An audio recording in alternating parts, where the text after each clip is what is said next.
Hi, what's up everyone? Jason here from Guts Pose. Welcome back again. This one is going to be yet another tennis tips and tutorial video. It's going to be kind of a follow-up video to the first one I just did, which was how to hit better ground strokes. If you haven't checked that one out, I urge you to check it out.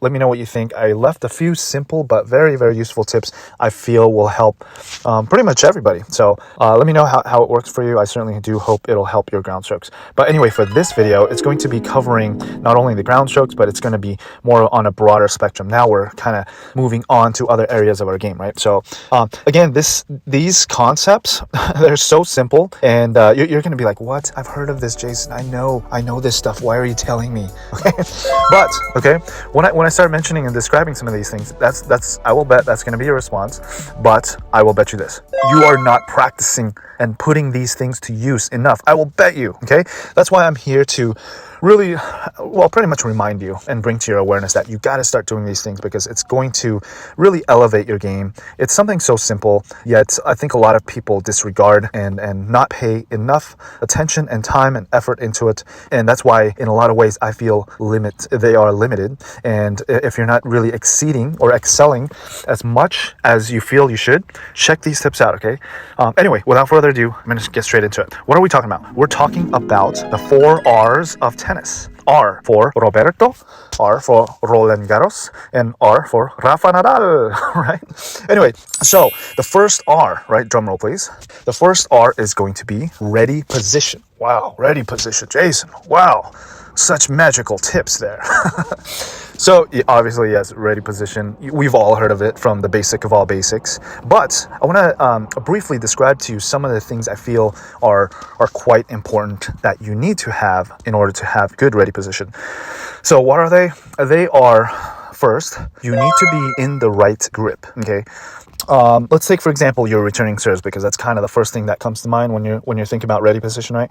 You're kind of waiting for them to serve. What grip are you going to be waiting in, right? I would say most people wait with their forehand grip, which I believe is the right way. And again, it's not, you have to wait with a forehand grip. For me, the reason why you want to wait with a forehand grip is because for most people, forehand is their stronger side, right? And you want to be able to hit your strongest and best shot as much and as often as possible, right? And being in the correct grip, it's just going to eliminate one more step that you really don't have to do, right? So that's why if you're waiting on a forehand grip, I would say that's being a lot more efficient and smart. You're looking to hit your better and stronger shots, which you should be doing anyway. And this is obviously on both first and second serve, but maybe more so on the second serve because you have a little bit more time. Maybe you can run around it, okay? Anyway, without kind of getting too distracted and too carried away, grip, waiting with the right grip, okay? Actually, let's discuss not just the return of serves, okay? Let's say you're up at the net. You're up at the net and your partner is serving, right? What grip are you going to be? More than likely, you should be in a continental grip, right? Why? Because obviously, you're going to hit a volley or an overhead, right? And both of those grips, they use continental grips. And where you should be standing, again, I'm not going to go too far into other areas, but you should be standing close enough to the net, not closer to the service line, but closer to the net, where when you get the ball, it's not going to come down at your feet, or it shouldn't, which leads me to the second thing. Okay, so you wait with a continental grip. That's why I say wait with the correct grip, whatever and wherever you are. And, the ready position could be happening during the point, right? You're playing the point, say, you return a serve, the point starts. Each time you're waiting to receive, that's a ready position. So wait with the right grip. Okay, that's one. The second thing is have your racket, pretty up high. I would say not over your head, obviously, but I would say close to chest level, maybe torso, right? And maybe somewhere in between. Again, I say this because most of the time we're striking the ball, it's around torso to chest level, right? So why have the racket way down low, especially if you're at the net, waiting and your partner serving? Like, why have the racket way low where you got to bring the racket up anyway? And so it's just like eliminating one more pretty much like useless thing or a kind of wasted movement, right? So that's one. Keep the racket up. And especially when you're up at the net, you want to keep the racket head up anyway, because you don't want the racket head and racket face to be kind of dangling, right? Because you want to hit the volley, and the volleys, you got to be pretty firm with it, and you don't want to be kind of wobbly. So if you want to keep, if you keep the racket upright, it'll have it'll have more stability in when you go to punch it. Okay. The third thing in a ready position, I would say, is be light on your feet. Okay. Obviously don't be on your heels. You're going to be pretty much on the balls of your feet. You're going to be bouncing. You're going to be taking split steps. So pretty much be ready to take split steps, but also maneuver in either direction. Sideways or right to left or up and back. Okay. So you got to be light on your feet, and you got to have pretty good, decent energy. Okay, that's the last thing. So those 3-4 things. That's a good ready position. So I want you to check yourself. Okay, check yourself before you wreck yourself. So next time, as basic as ready position sounds, I want you to consciously check: am I in the right grip? Is my racket in the right position? Or am I pretty bouncy with my footwork? Do I have pretty good energy? You should be checking all those boxes. Okay, if you're not, definitely do it, because without all of these, you're going to be lacking and not as efficient as you should be. So that was the first R, ready position. Now, the second R is, drumroll please, is reading the ball. Yes, reading the ball. No, I don't mean reading what the font says on the ball, not Penn, not Wilson, right, not Dunlop. I'm talking about reading the ball, meaning seeing what is to come, okay? Understanding, okay, there's a few things that go into reading the ball, okay? And it's going to be kind of in-depth. Okay, obviously you're going to see what type of shot he or she, your opponent, is about to hit, right? And you're going to study all these things. You're going to take into account everything, such as their grip, their body balance, their court position, your court positioning, but also their ability, right? So all these things, obviously you got to think of their ability too, because that's going to give you a little bit of a cue, and also it could eliminate, certain shots that they can't hit. If they can't hit in certain shots, you can kind of just cross that off and eliminate it, right? So you can kind of be a little bit more efficient that way. So you got to understand their capability, right? But also understand the situation of the point. Are you off the court? Do they have a pretty open court to hit it in? And you almost got to put yourself in your opponent's mind a little bit, right? If you want to learn how to read the ball and read the game and understand the game and be an efficient mover, this is what this is all about, the 4 R's. It's learning to be more efficient. It's taking whatever abilities you have right now and enhancing it, because you're going to become more efficient by having more time. Okay, this is the underlining thing that I'm talking about. Doing these correctly and learning how to improve your skill sets in these 4 sequence, it's going to really enhance your ability to not only reach certain shots that you can't reach, that you haven't before, or you thought you couldn't, but also you're going to be able to get up to balls, and you're going to have more time to set up, to hit better quality shots versus being rushed and just kind of hitting a half shot, right? So please don't dismiss these 4 R's. I mean, as basic and boring as they sound, I want you to really check yourself to make sure you're doing it, but you're doing it properly and putting it to use, okay? And again, I say most of us aren't doing that, okay? So really start doing it. The good part is it's quite simple and easy, right? It's not very complex. You don't have to learn a super duper special technique. It's just pretty basic stuff that you got to check. So that's a good part. You don't have to worry about something being learning a quadratic equation or something. Okay, so reading the ball. Sorry, kind of getting carried away here, but reading the ball. The basically is studying your opponent. All these things, right? Taking into consideration their core positioning, their body balance. Are they leaning back? Are they falling off balance? Are they setting up, stepping into the shot? Are they about to hit it pretty clean? Are they getting jammed? Are they stretching? But also look at their grip. What grip are they in? Are they in their top spin grip? Are they in a continental grip? Are they about to slice? Are they about to lob? All these things will give you the cues and hints that will help kind of decipher what's to come. Okay, so you can add all these things up, right? Their ability, and just kind of put into form and formulate, okay, what type of shot is gonna arrive at me? Okay, where am I on the court? Where's my opponent on the court? What is he or she thinking? What do they want to do with this shot, right? And all of this sounds complex, and it is, and you really don't have to think about all this. I'm just saying, if you're able to start thinking about these things, the better, right? Because it's really going to enhance your ability. It's just your understanding for the game will be greatly improved on another level when you start thinking about all these things. But I want to simplify it for you. Don't worry about all these things. If you can focus on one thing about reading the ball, if you could do one thing, is this: I want you to see it far ahead of you, okay? Like, don't start reading the ball after the ball's struck, okay? I want you to start seeing things from afar. You know, the further away from you, the further away from you, the better. Okay, once it leaves your opponent's racket and it's on the way, and you're reading, ooh, what type of spin does this shot have? More than likely, it's a little too late, right? So if anything, I want you to just, if you can't do all those things that I mentioned, like, you know, studying your opponent's abilities, their grip, and not only their grip and their the way they look and what they're thinking, but also you can kind of take in consideration the sound of their impact, of the contact, right? If whether they hit the ball cleanly or not. If they hit it with lots of power and flat, it's going to be boom, right? Like thud sound, like boom. If they hit with lots of spin, it's going to have more of a sound, right? It's not really going to have that boom sound. If they hit with a slice, the volume isn't going to be very loud. So you can kind of take all these cues and kind of help decipher what's to come. Okay, but again, it's a lot of things to think about. I know, so you don't have to do all of that right now if you can't. But I want you to start thinking about seeing it far ahead of you. Okay, just start looking at your opponent, understanding you got to see it well ahead of you versus, you know, when the ball's crossing the net, then you're reading the ball. Oh shoot, then you know, then it's too late. Okay, the third R is react. Okay, again, all of these are in sequence. Okay.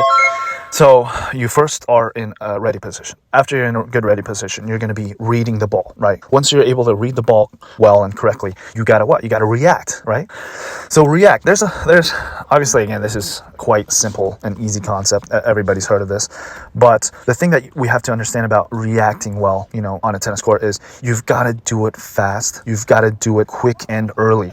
And this is what I'm talking about. I bet you most of us aren't doing it. Okay, we understand. Yeah, of course. Yeah, Jason, of course I react. I react to the ball all the time, right?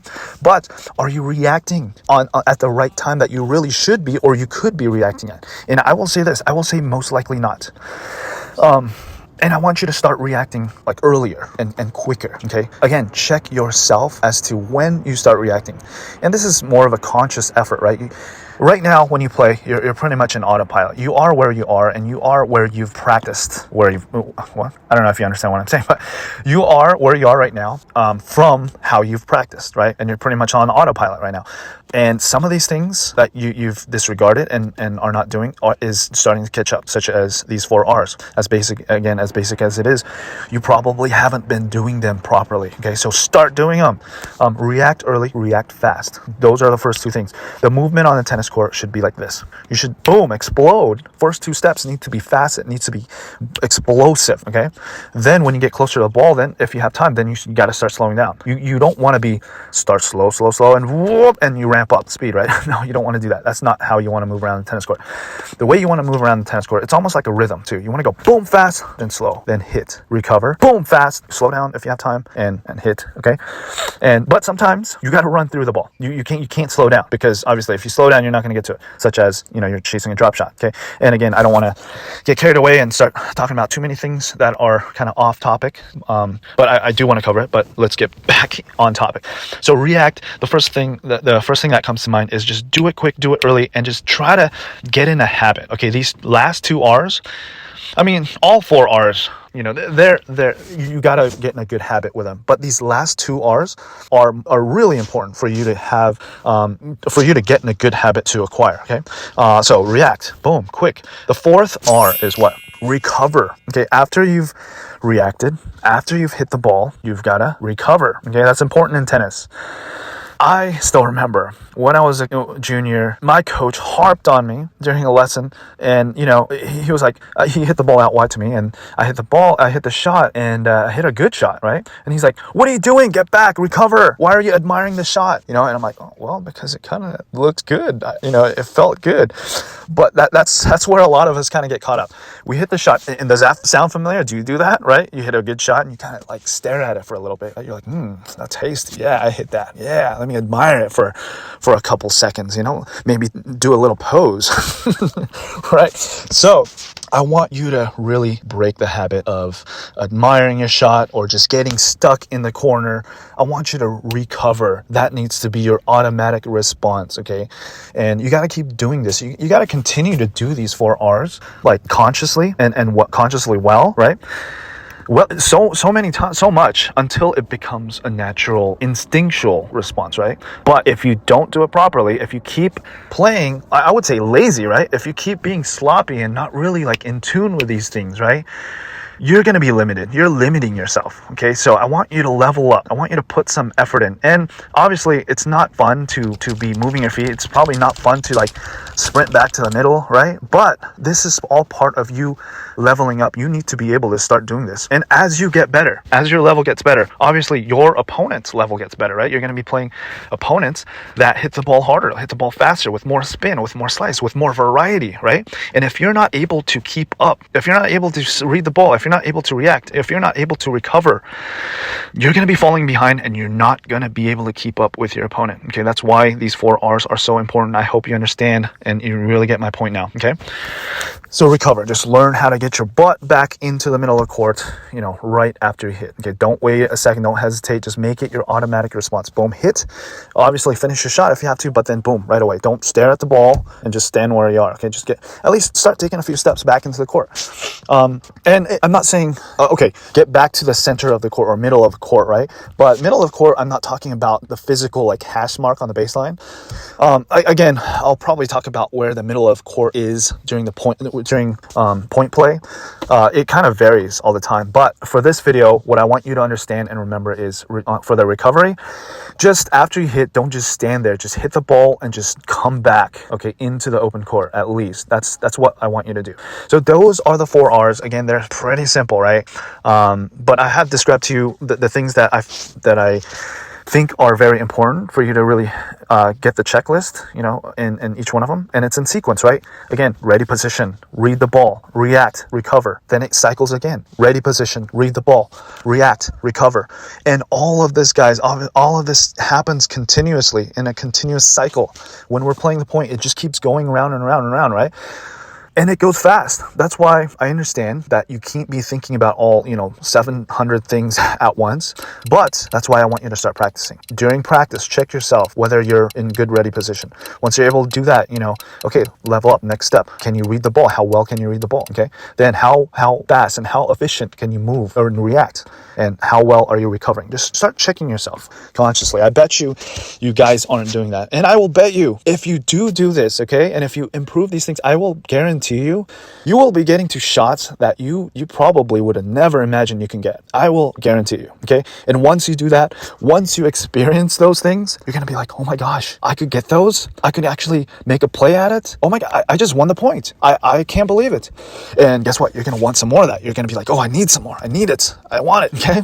But guess what? Once you're able to start improving these 4 R's, right? That's going to be who you become. That's going to be how you perform, right? It's going to be your new good habit. It's no longer, I'm just a little tired. I'm just not going to get back into the court as much right now because, I just feel a little sore today. Or, that ball, he hit the ball a little short. I can't get it. I'm not even gonna bother trying. Okay. If you have those type of attitude, guys, that's gonna get you nowhere. And also that's giving you bad habits and that's limiting your performance. I know you know that, but you gotta hear it from me. You gotta stop this bad habit. If you're out there just hitting balls and you just want to casually play tennis, that's totally fine. That's totally fine. But I'm talking about leveling up your game. This is leveling up your game. So don't practice bad things. Don't practice being lazy. Break that habit, okay? Get good new habits. Then you can kind of be a little bit more, I wouldn't say lazy, but you can tone it down a little bit because guess what? Now you're really efficient. You're seeing the ball well ahead of you. You're in good ready position. You're reacting way ahead of how you've reacted, maybe a few weeks ago, a few months ago, and now you're able to have a lot more time with this oncoming shot.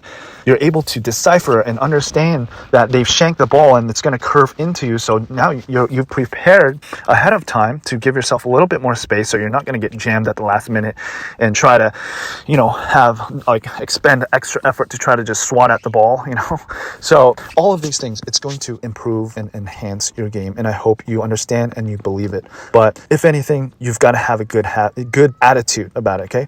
My coach always told me, when I was growing up, about. Chase after the ball. Go after it. You know, whether you can get to it or not, it's all about the attitude, you know, and pretty soon, if you keep running after the ball without hesitating, you're going to start getting to more and more shots, and you're going to build confidence with that. You're going to be like, holy crap, okay, I can get that ball. Okay, maybe I can get the other one that I thought I can get. Okay, so I promise you this. Give it a try. And again, leave me some comments. Let me know how it worked out for you.